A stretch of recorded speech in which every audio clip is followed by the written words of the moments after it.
Good afternoon, everyone. My colleagues and I are happy to be presenting to you today, sharing our experiences and achievements.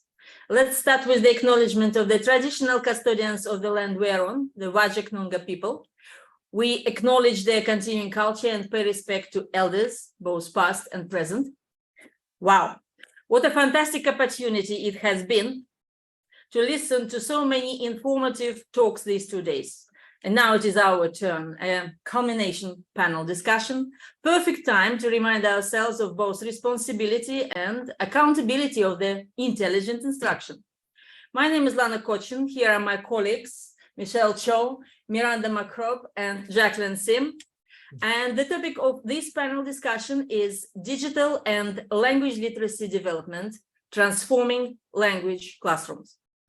We hope to cover 3 areas: inclusivity, accessibility, and the future of language classrooms. And without further ado, we'll start with inclusivity. Our team has been working on developing a digital learning framework specifically designed to prioritize inclusivity among the learners in upskilling their digital abilities in order to navigate learning environments in the language classroom, which are also relevant in the real world, life beyond the classroom. How do we do it? Let's look at some practical aspects of our English language classroom. Who would like to start? Miranda? Yes, so I can talk about my class. I'm teaching some very low-level learners. Most of my students have a mobile phone, which is really great, but some of them don't. So if they don't, we have class sets of iPads, and the student can use that iPad in the class or take it home. We use the iPads weekly. We have 2 sets of class iPads. We have a desktop computer lab weekly. The students also get free Wi-Fi, and they can download Microsoft Teams, which is what we're all using. So with the iPads, we've got educational games, we've got reading apps, we're using the features of the iPad, so taking photos, uploading photos, making slideshows. On the desktop computers, they're using Microsoft Word, they're typing, they're printing, they're exploring websites. So if they didn't have a device, it doesn't matter because they are using technology with me in the class weekly. So they all have access to this learning. Mm-hmm. So how do I do it? So I'm modeling. It's really important that I model it. So I connect my personal mobile phone to the projector. We've got these Epson smart whiteboards. So with the QR code, I can connect my mobile or an iPad. And I think it's really important because the students can see the actual layout of my mobile and directly compare it to their mobile when I'm teaching them about Teams or an app or anything like that. Also, I'm using our student garden. So that's really fun. We go down there. The students are taking pictures of the vegetables, posting them on Teams every week, and then they're scrolling back and forward to compare the growth of the vegetables. The students really enjoy this activity. So I hope that they're getting to their second level of Bloom's taxonomy of understanding. So through the technology and through the activity, both understanding that the vegetables are growing because we're watering them and we're checking them every week, but also understanding why and how we can use our devices to communicate, express ideas, and exchange this visual information. So going outside the classroom to the garden and taking pictures, I hope that this is good for our naturalist learners and our kinesthetic learners and our spatial learners. And also at the end of the day, they need to be using technology out in the real world. So I'm taking them out of the classroom, we're doing a real life activity, and I think that's really good for their digital literacy. One of the challenges is sometimes students have a type of phone that maybe they can't get the Teams app or something's going wrong, but that's why we have these class sets of iPads. Students can use them, so everyone's included all the time. So that's what I'm doing. Thanks, Miranda. Michelle, you are mostly involved with higher levels. What are the inclusivity wins and challenges at that level? Since the pandemic, my higher level classroom has been evolving towards intelligent classroom equipped with digital tools, including AI and learning platforms to enhance the curriculum delivery through effective digital engagements. I believe it creates a mutually beneficial win-win situation for both teachers and students, since it fosters engaged learning and effective teaching and overall educational success. For me, one of the benefits is students and I have been able to remain connected, which creates a sense of belonging, and communication goes beyond the classroom. Communicating with students has become easier via chat in Microsoft Teams, which is one of our learning platforms. The chat function is effective because I can check students' understanding or progress by sending individual messages and provide support by sending files, links, or videos they need. And most of all, I can check if they have read my messages, and if they haven't, I can follow up. This is highly beneficial because communication is not confined to the interactions that take place in the classroom. As a result, students have opportunities to check their understanding or request further support individually, and that promotes a personalized learning experience beyond their classroom. This is well, AI-based tools are a transformative impact on the field of education. As a language teacher, it's been great to use the AI-powered tools such as ChatGPT to provide students with timely support and feedback without compromising my workload. For example, I've created a practice reading task using ChatGPT. It generated some reading comprehension questions within 10 seconds. And I used most of them to help my weak students to build their vocabulary and confidence around a very important topic for their reading assessment. Another example was when speaking practice was required, I recorded each conversation in Teams meeting to have transcripts available. As a visual person myself, it's so much easier to mark or provide feedback based on the transcripts rather than listening to audio files. Some of my visual learners also comment that they can facilitate understanding and learning by reading transcripts of class video recordings. We should remember, when English is their additional language, it is always challenging to learn something new in another language, which is English. Just by providing students written text and correction code, you can get AI to generate some feedback or suggestions on what students need to improve. Some students can study on their own because they can get correction. In a nutshell, AI-powered tools can help us to work smarter and focus more on valuable things, such as providing individualized and timely support for students to achieve their best learning outcomes. But there are challenges that I face when it comes to the use of digital devices. Even though my students have advanced language skills, their digital literacy may not be at a higher level. Another challenge is how we can ensure authentication when students have assessments online. At our organization, we've developed a guideline with authentication questions for different levels and core skills, and they will be implemented soon. However, the concern is that there may be or will be students who can use AI or other technical tools to cheat and generate answers that appear to be their work. For instance, ChatGPT can generate answers with a few spelling and grammar mistakes if it is instructed to do so. And it can keep paraphrasing texts. So our systematic approach is food for thought. Back to you, Lana. Thank you, colleagues. Turning to accessibility now. Making education technology accessible for all learners, irrespective of their language level, means not only effectively integrating and adapting digital collaborative tools, but also being mindful of the diverse needs of the learners. How do we create that conducive and intelligently learner-centered, engaging, meaningful environment? What needs to be done to make the accessibility of digital literacy viable for our students? Jacqueline, would you like to answer that question? Yeah, thank you so much, Lana. Yes, in our attempt to create an intelligent environment that focuses on students, and in this context, I'm talking about the lower level students, there has got to be a transformation in the language classroom and also the mindset of the students, in the sense that they have to be persuaded they have to be convinced that digital technology and AI-based tools and applications can actually enhance their learning process. It can tap into their prior knowledge, and it can also generate learning for them that is relevant, engaging, and authentic as well. So for this to happen, there has got to be a structured framework within the organization, something like a basis or a foundation to develop customized good practices in the form of strategies, approaches, or even techniques to create and foster that transformative learning environment.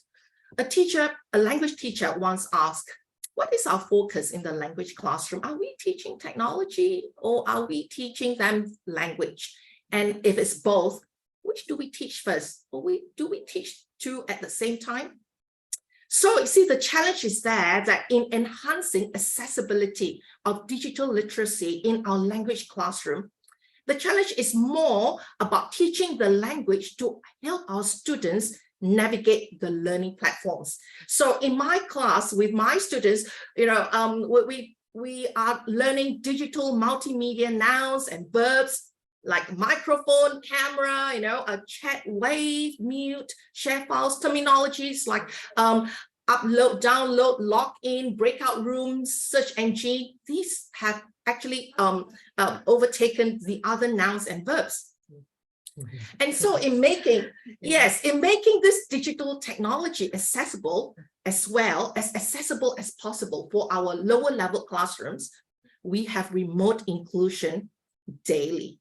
And that is regardless of whether the students are face-to-face in the classroom or whether they are somewhere else engaging remotely. We have hybrid, we have high flex, we provide these opportunities for them because we see that it is definitely good practice.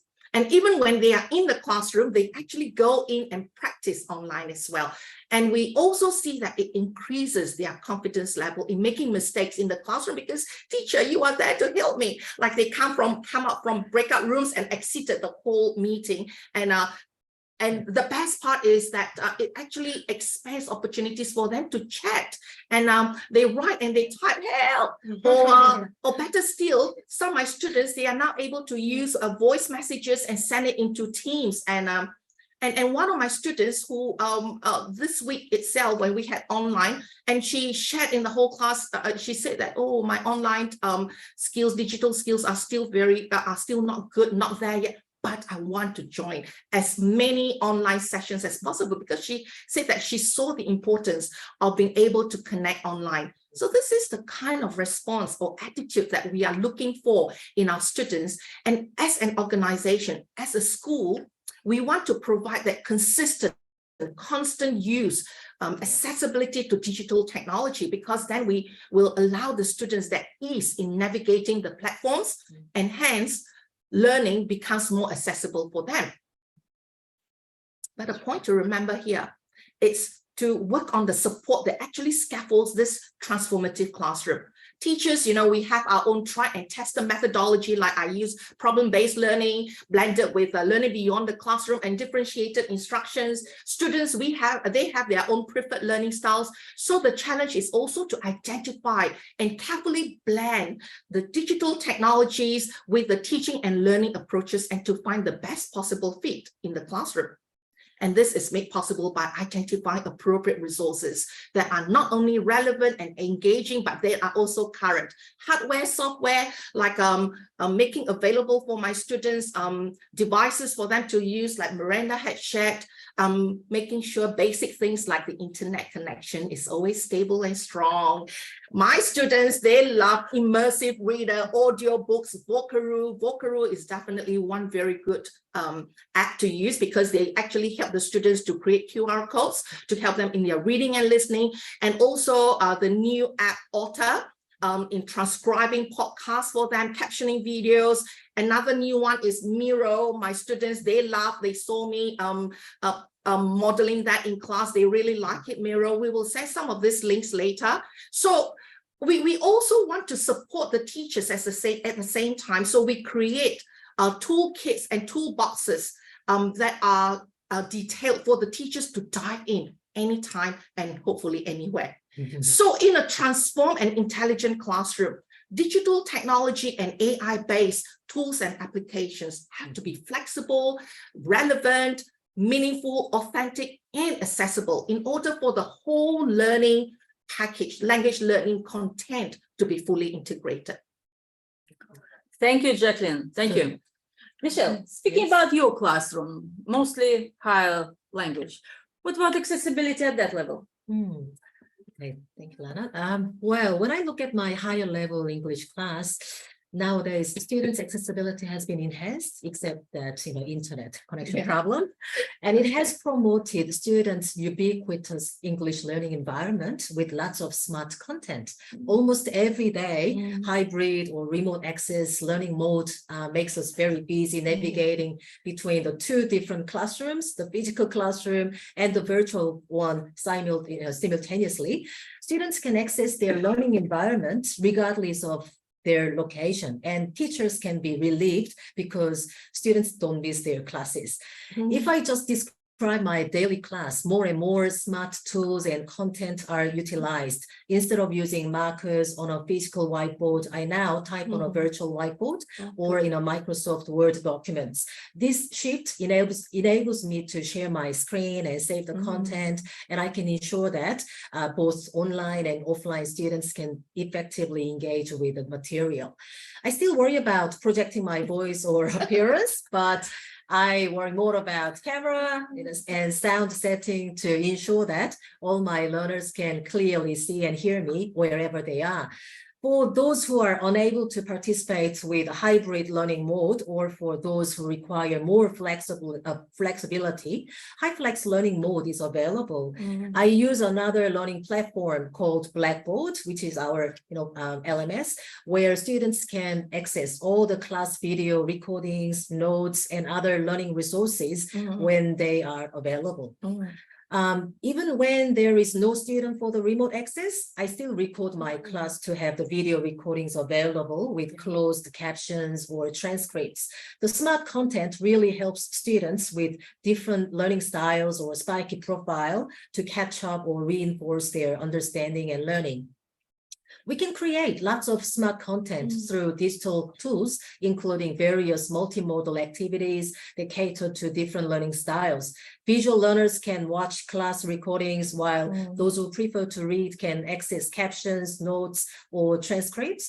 Additionally, interactive activities such as discussion boards, collaborative tasks, educational games, quizzes, and online learning apps provide opportunities for active participation and engagement. Some teachers ask me why we need to use different learning platforms such as Teams and Blackboard, because students can get confused. But I believe that students will gain digital skills by navigating the different platforms and engaging with a wide range of digital activities, and eventually all the skills will be transferred to other digital engagements, not only in their classes, but also in their communities or workplaces, and helping them to gain essential skills to adapt to the quickly changing digital world.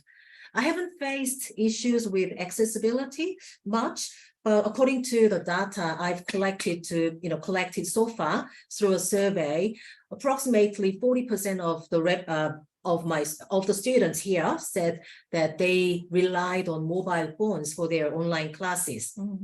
So mobile screens are very small and they limit the visibility of content and potentially impacting the learning experience. Therefore, providing hard copies of worksheets or ensuring that digital content is optimized for mobile viewing will be a great help. I guess, that's all from me. Back to you, Lana. Thank you. Thank you very much, Jacqueline. Thank you very much, Michelle. I believe everybody now is convinced that our digitally transformed language classroom's future looks promising. You can see that the teachers clearly exhibit an ongoing commitment to actively evaluate and adapt their teaching approaches to support the initiatives crucial for their learners to participate in a digital learning environment successfully. How do we see our future classrooms? Miranda, will you share your ideas, please? So in my classroom with my very low level learners, I'm just continuing to work really hard to make sure that they are always increasing their digital literacy. So not just so that they can move up to a higher class, the next class, and be confident to do that, but also to function and thrive in this new digital world that we live in. So I'm aiming for them to be digitally literate, advance their skills. I'm encouraging them towards self-directed learning, and I'm encouraging them to be more open to using technology to learn. I do have some personal goals in my particular class. So I do want to get the students to start using Blackboard, so a new platform. We can use Blackboard, collaborate, we can have an online session, I can share the whiteboard, we can play around with that. So different to Teams, but similar. So it's sort of the next step for them, and I feel like they can do that. Also, my students really love the iPads and the games and the reading apps on the iPad. So I really want to look into getting some new ones, we might need to purchase them or they're for free. And students have used their initiative in the past to ask me to help them get that app on their phone so that they can then use it at home. So I really want to look into some new apps. So those are some of my personal goals in my class for the future. Thank you very much, Miranda. So after 2 days discussion, we see that AI is here to stay. And Jacqueline, I know you're a vigorous supporter of the AI case. What is your vision? How are we going to help our students use technology responsibly? Thank you very much, Lana. That is a very important question that we have to really consider. Because with the present use of digital technology and the lightning fast proliferation of AI-based tools and applications in creating learning opportunities and accessibility in the classroom, that comes with it a heavy responsibility and accountability to create strong digital students in our students, strong digital citizens in our students. Sorry. So the onus here is actually for the teacher to teach and empower that critical knowledge and discernment to our students to help them be able to first use digital technologies intelligently, and secondly, to be well informed of the online safety and privacy, the spam and the scam, and also to foster that respectful online behavior, to exercise discernment that AI is not 100% accurate. Yes, it's not all the time intelligent to humans. It can sometimes be biased and it lacks transparency. So in the process of enhancing this critical ability, we ask ourselves, how do we teach critical knowledge? And we have come to the understanding that actually teachers in the classroom, they have been incorporating life experiences and examples and working in tandem with AI, using AI to assist them in generating problem solving and collaborative activities, checking facts about the country. Like my students, they use AI to check about their country for accuracy, and then generating topics on ethical discussions. So here the teachers are able to use that to teach the students how to analyze and evaluate ideas and arguments, solve problems, make decisions, and also make good choices. So with this intentional focus and consistent input, because we want to motivate and empower our students to continue to use technology in their pathways to vocational and tertiary education, and that is self-directed learning, and which will be translated to lifelong learning. So on our own, we cannot do much in transforming the classroom, in creating or fostering that intelligent classroom. But together as an organization, as a school, together with our colleagues, we can make a difference in the immediate and long-term learning experience of our students. Robert Frost, in his poem, described it so well: the road not taken, two roads diverging, and he knew he had to make a choice. And so likewise, we decide to take the one less traveled by, and that has made all the difference in our students' digital literacy, in creating an intelligent and digitally focused classroom. Thank you. Thank you, Jacqueline. Thank you, Miranda. Thank you, Michelle. Fantastic work in progress. So much enthusiasm and excitement. The language classroom will never be boring with such professionals. To sum up, our digital engagement strategy plan includes concluding surveys, developing customized digital literacy curriculum, providing digital training and support, developing digital learning resources, integrating digital technologies into teaching, fostering digital citizenship, and constantly evaluating and monitoring progress. Wish us luck. Thank you again for your interest, attention, and support. And in the words of an American journalist, Flora Lewis, learning another language is not only learning different words for the same things, but learning another way to think about things.